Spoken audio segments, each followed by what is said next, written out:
25-yard line, 1st and 10. First team to have the most points wins. So it is not sudden death. If West Essex scores, Summit will get a chance to get the football. A lot of movement on the line of Summit. They'll give it to D'Urso. D'Urso trying to go to the outside. Talbot slows him down. Tony brings him down after about a yard gain. Nice job by the line of Summit. There is no clock in overtime with the exception of the 25-second play clock. So time not really a factor in that instance. And remember, we have 2 good kickers in this game. We saw Rubin tie it up with a 32-yard field goal for West Essex. And don't forget Grutzmacher. He's only had 1 field goal attempt this year. That against Parsippany from 30 yards, but it was a bad snap. But they have 2 good kickers, and a field goal is a score. But as you said, not sudden death. 2nd and 9. Surza rolling to his right. Short toss. Completes it to Ruggiero, who takes it to the 10, 1st down. Now, the only part of this that does become sudden death, if the defensive team scores and returns a fumble or an interception, that would end the ball game. Here's the nice short toss by Surza. Well, he was looking deeper, actually. Nothing was there. The play kept rolling, rolling, rolling. And a nice play there by Ruggiero to get into the middle. And then Schroeder misses that tackle. And then the tackle from behind, 2 players actually ran into each other on that play. It was Munoz running into another teammate for Summit, but pushed them forward. And now it's a 1st and goal. Ball spotted just inside the 10. Good point. 1st and goal for the Knights of West Essex. Again, keep in mind they have a very good field goal kicker in Rubin. He's the reason we're here in overtime. D'Urso falls forward, maybe a yard on the play. Dean covers him up. Again, the defense can win the game, in this case for Summit, by returning an interception or a fumble. Once the defense has possession, if they fall down, run out of bounds, stop the clock, that obviously ends the offense's possession. Most points wins. So if you get the touchdown and a 1-point conversion, Team B, in this case Summit, could choose to go for the 8 and roll the dice on the 1st overtime. Here we go, 2nd and goal from the 9. 35-35. Cumulative scoring, so we could end up, who knows what the numbers might be. Surza looking to throw for Casera. Over his shoulder, he could not haul it in. Before the play, Surza looked over at Casera. And I think maybe he saw the defense, and maybe it was one of those quarterback receiver signals. They know each other so well, kind of looked at him and maybe just gave him a wink or something and said, run the fade pattern. You'll see there, he throws it up, and Casera, who's got the 2 touchdown receptions, just overthrown. Probably the one thing they noticed, and as you said, checked off to each other, I've got single coverage. Exactly. If I've got single coverage, let's do this. If I draw a double team, you'll go to plan B. And it's single coverage to the far end of the field, so there's a lot of open space. Pass just overthrown. Edwards now split wide left. 3rd and goal from the 9. Surza rolling that way, looking for Edwards.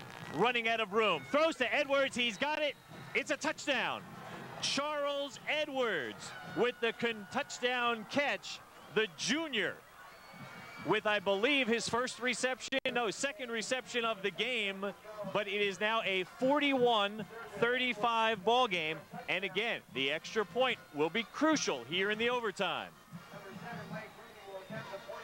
Well, it didn't look like there was going to be any room there, but there was. And now Rubin will set the tee down at the 10-yard line.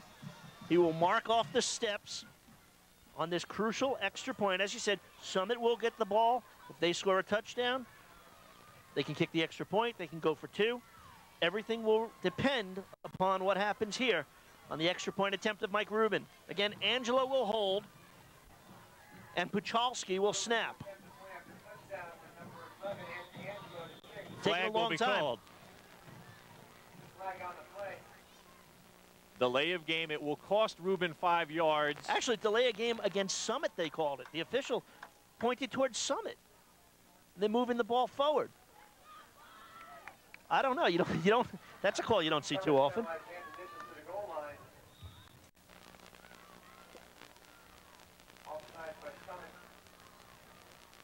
It's possible that someone reached over and just deflected the ball away from the center. So now Rubin needs to reset, because now they're going to spot it just inside the 10. High snap a little bit, but Angelo brings it down, and it is good. Anthony Angelo, snap was good, only slightly high, but again, Anthony Angelo, good presence of mind. Here's a look at the touchdown pass from Surza to Edwards. Well, you're going to see him here rolling to his left. And again, he's done this a couple of times, say, throwing off the back foot, but he's looking for somebody. He's looking.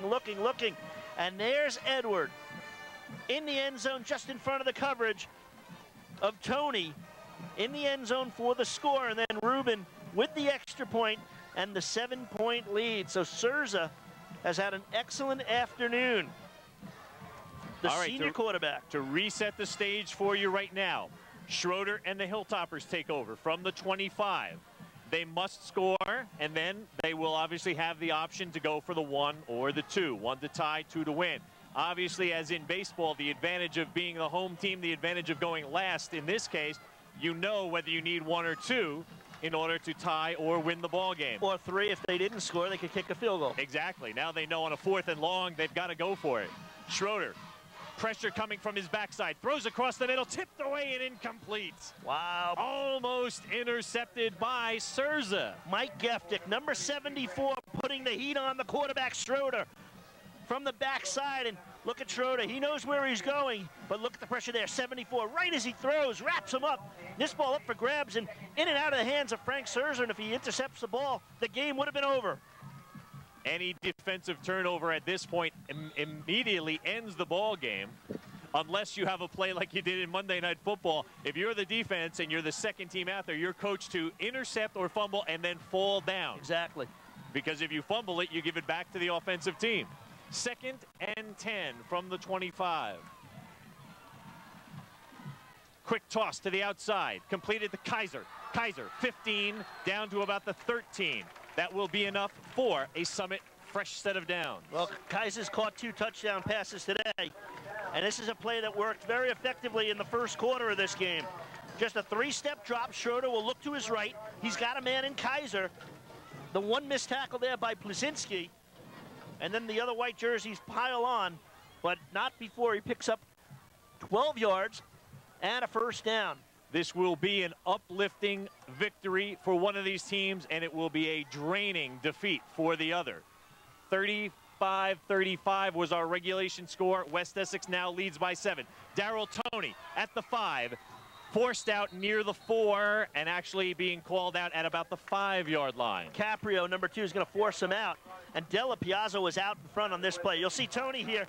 I mean, Toney is a fantastic runner. He's going to go to the outside. Look at 44 on the left of your screen. He's the pulling back, looking for the block. He sends the block in right there.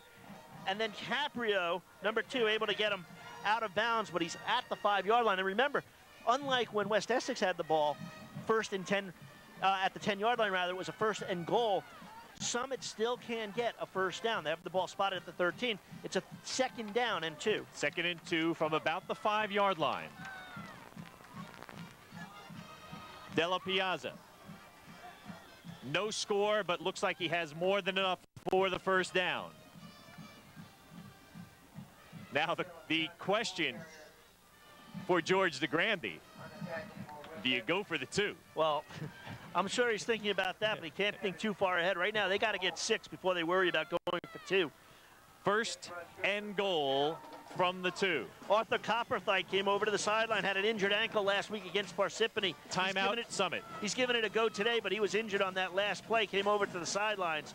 And now Summit, timeout West Essex will take the timeout on defense. Yeah, originally they had signaled it as a Summit timeout. Now it's being called a West Essex defensive timeout.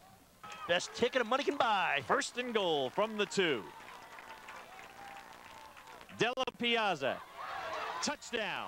It's a 42-41 ball game. Now the decision will come. Well, Grutzmacher is already out there, so that decision is made.